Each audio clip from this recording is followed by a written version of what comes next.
श्रीमद् रामायणम। क्या मोह पुराने धनुष से। बालपन में तो न जाने ऐसे खेल खेल में कितने धनुष तोड़ दिए हमने। तब तो ना किसी ने धनुषों से ऐसा मोह किया और न ही ऐसा क्रोध। हे महाप्रभु रुकिए।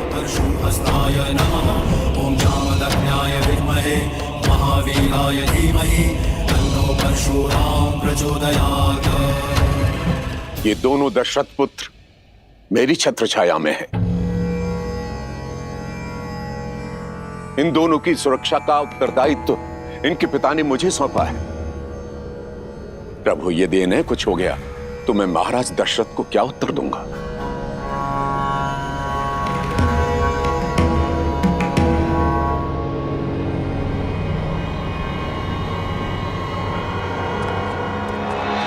देख रहे हैं इस अभिमानी, इस उदंडी को विश्वामित्र कैसे मंद मंद मुस्कुरा रहा है, कैसे मेरा उपहास कर रहा है। ये जानता नहीं है उस परशुराम को जिसकी एक गर्जना से यह धरती कांप उठती है। सुनी है आपकी ऐसी आत्मा को कपा देने वाली अनेकों कथाएं सुनी है मैंने।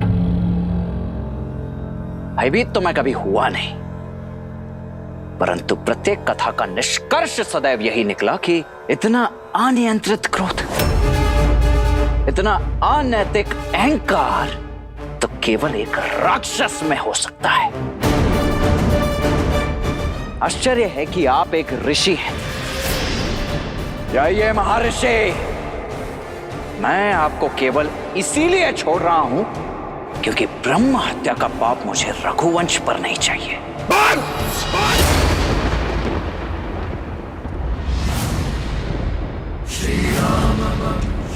विश्वामित्र, इसने मेरा अनादर करने का साहस कैसे किया?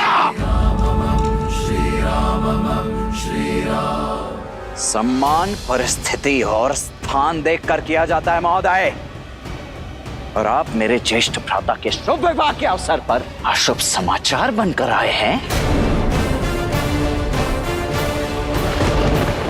फिर आप चाहे आप ब्रह्मा हो, महादेव हो या स्वयं विष्णु के अवतार ही क्यों ना हो,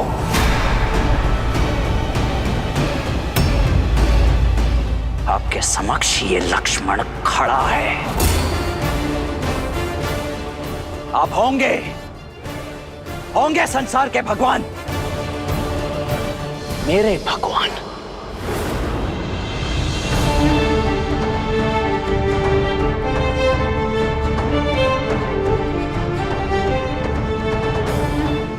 मेरे भैया प्रभु श्री राम ही हैं।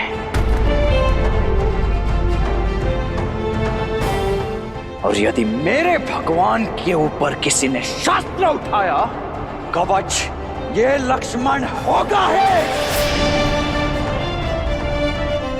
यदि किसी ने भी श्री राम की ओर एक भी अशुभ पग बढ़ाया तो या तो उसके पग मेरे बाण रोकेंगे या मैं स्वयं उसके बाणों की आहुति चढ़ जाऊंगा।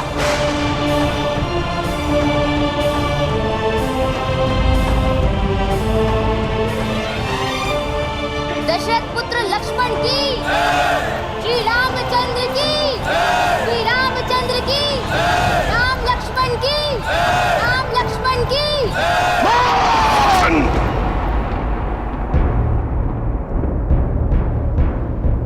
इसके पिता से मेरी ओर से क्षमा मांगना ब्रह्म ऋषि, क्योंकि मैं उन्हें संसार का सबसे बड़ा दुख पुत्र शोक देने जा रहा हूं।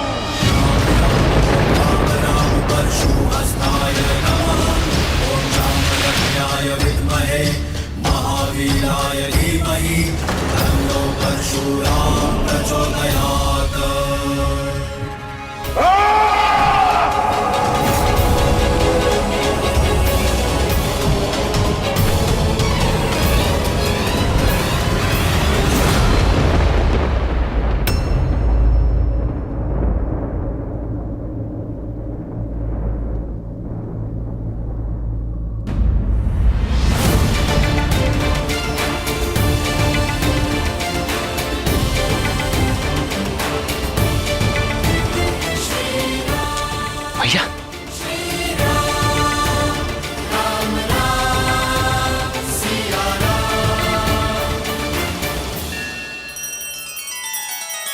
श्री रामचंद्र कृपालु भजु मन हरण भव भय दारुणम नव कंज लोचन कंज मुख कर कंज पद कंजारुणम सिया राम सिया राम सिया राम सिया राम। आदर्श और मर्यादा की है ये कथा महापावनम काट मद श्री से मिला दे श्रीमद रामायणम श्रीमद रामायणम सिया राम सिया राम सिया राम सिया राम।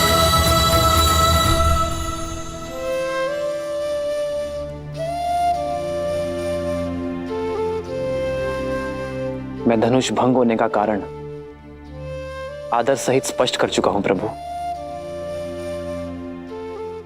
और विनय पूर्वक अपनी भाई की अज्ञानता के लिए क्षमा चाहता हूं। दया कीजिए प्रभु। जब मृत्यु सामने आई तो क्षमा याचना करने लगे। कदाचित तुम्हें स्मरण नहीं है राम कि परशुराम की झोली में क्षमा नहीं है।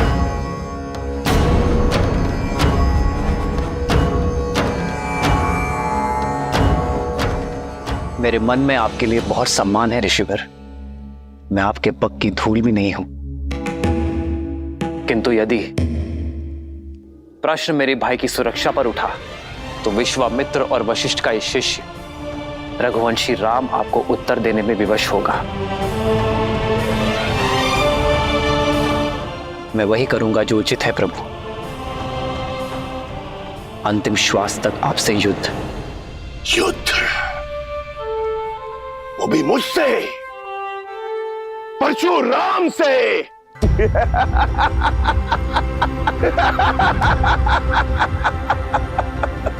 जिसने कार्तिवीर्य अर्जुन की 998 भुजाएं काटकर उसके सर को धड़ से अलग कर दिया, उस परशुराम से,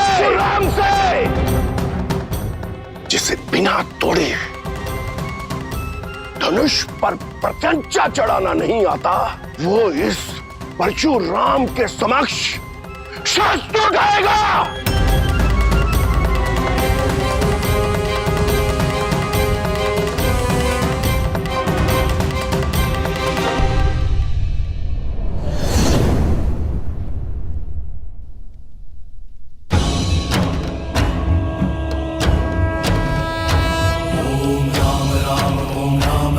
परशुहस्ताय नमः। ओम जामदग्नाय विद्महे महावीराय धीमहि तन्नो परशुराम प्रचोदयात्।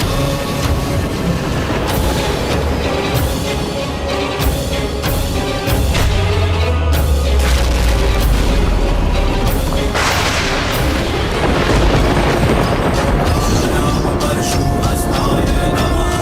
ओम जामदग्नाय विद्महे महावीराय धीमहि तन्नो परशुराम प्रचोदयात्।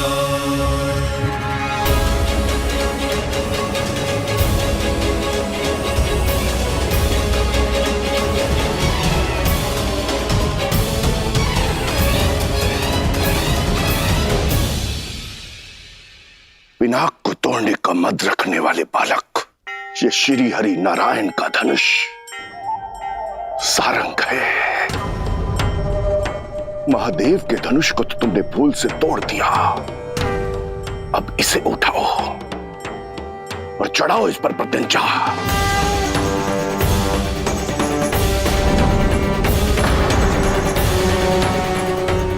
अभिमानी बालक, दिखाओ अपने बल को, कितना बल है तुम में। अरे प्रत्यंचा चढ़ाना तो दूर, तुम इसके भार को सह भी नहीं पाओगे।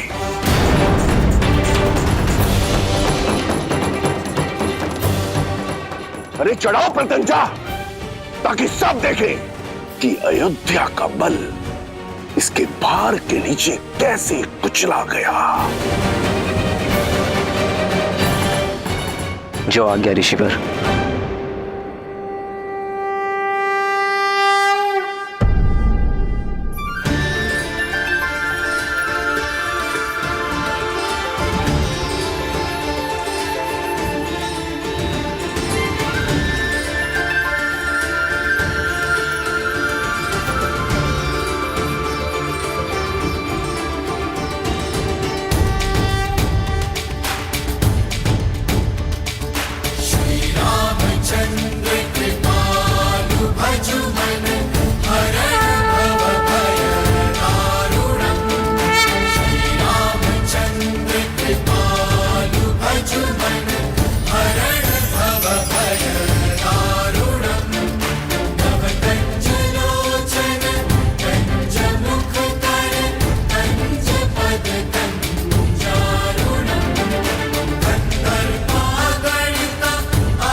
जय जय अविनाशी सब घटवासी व्यापक परमानंदा जय जय अविनाशी सब घटवासी व्यापक परमानंदा अभिमत बोधितम चरित पुनीतम मायाललित मुकुंदा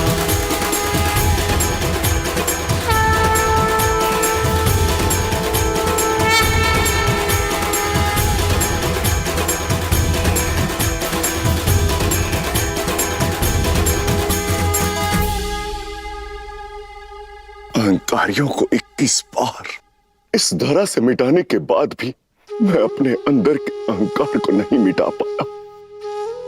मैं आपको पहचान नहीं पाया राम।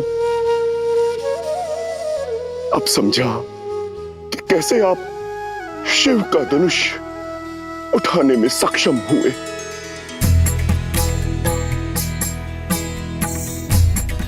श्री रामचंद्र की जय।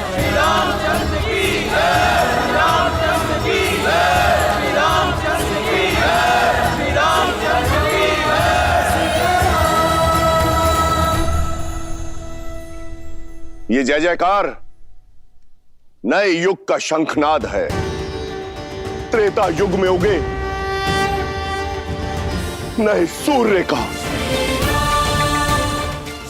अनजाने में ही सही परंतु सत्य कहा मैंने कि अब इस भूलोक में दो राम नहीं रह सकते। अब उस राम की आवश्यकता है जो हर रूप में संपूर्ण है। उस परशुराम की नहीं जो आवेश और क्रोध के कारण अपूर्ण है। भगवान परशुराम,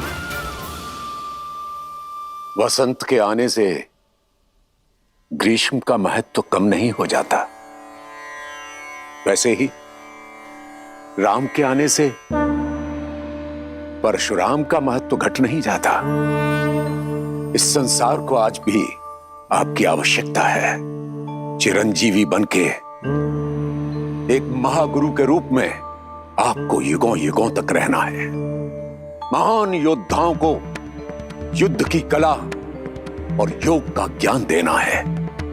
जो कुछ आपने महादेव से ग्रहण किया है उसे जनमानस को देना है, मानवता को देना है।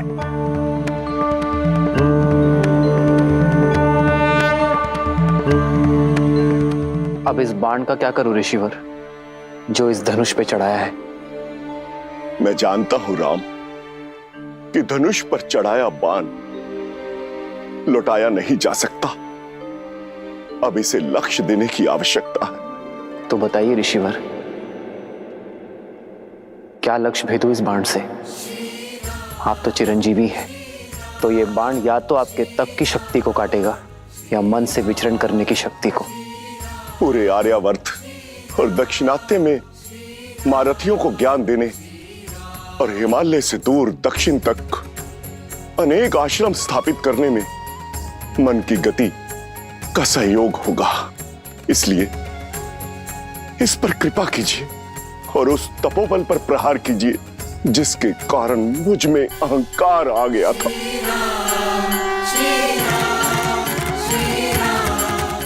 राम, इस बाण को पूर्व दिशा में छोड़िए ताकि मैं महेंद्र पर्वत पर जाकर पुनः तपस्या कर सकूं। समुद्र में डूबी वो भूमि पुनः प्राप्त कर सकूं जो वामन अवतार द्वारा असुर राजा महाबली को पाताल भेजते समय जल में समा गई थी। जाते जाते धर्म स्थापना और अधर्म के विनाश का दायित्व आपको सौंपकर मैं आपसे विदा लेता हूं राम, विदा लेता हूं। जो आज्ञा प्रभु।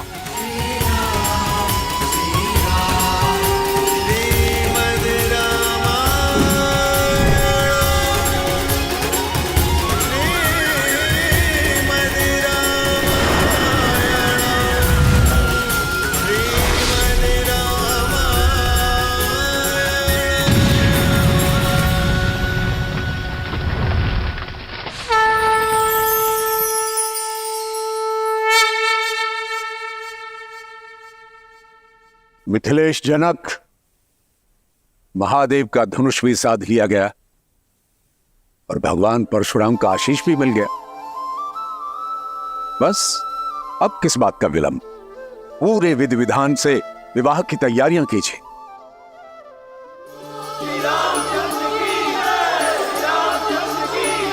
जनकपुत्री सीता की, जनकपुत्री सीता की, जनकपुत्री सीता की।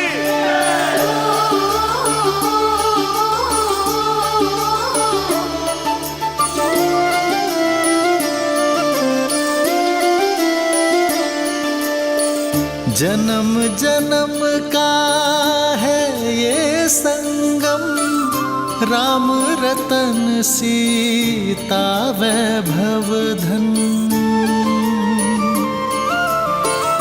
एक है पौरुष एक समर्पण, एक है रूप तो दूजा दर्पण। राम है लोचन सीता दृष्टि, राम है बादल सीता वृष्टि। सिया राम सिया राम सिया राम, राम सिया राम सिया राम, राम सिया राम सिया राम सिया राम, राम सिया राम सिया राम। सीता को रखते हृदय रघुराई, पूर्ण राम को करने आई। सीता करती उनकी पूजा, राम से आसा प्रेम न दूजा। राम सिया राम सिया राम सिया राम, राम सिया राम सिया राम सिया राम सिया राम। मैं जनक नंदिनी सीता आपको अपने वार और स्वयं को आपकी अर्धांगिनी के रूप में स्वीकार करती हूँ। मैं जीवन के हर लाभ हानि, सुख दुख और धूप छांव में आपकी संगिनी बनकर रहूंगी। अब केवल मृत्यु ही मुझे आपसे अलग कर सकती है। जनकपुत्री सीता की, जनकपुत्री सीता की, जनकपुत्री सीता की, जनकपुत्री सीता की।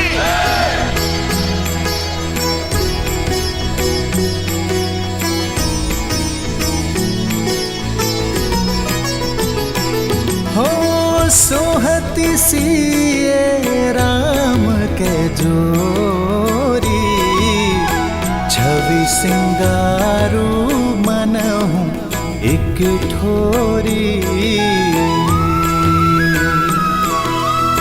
सखी कहाही प्रभु पद गहु सीता, करती न चरण परस अति भीता। आपने मुझे अपना अर्धांग चुना है, अर्थात हम दोनों एक दूसरे को पूर्ण करेंगे। आज से मैं आप हूं और आप मैं, ना कोई छोटा ना कोई बड़ा, ना स्वामी ना सेवक। हर स्थान हर मान में हम दोनों समान होंगे।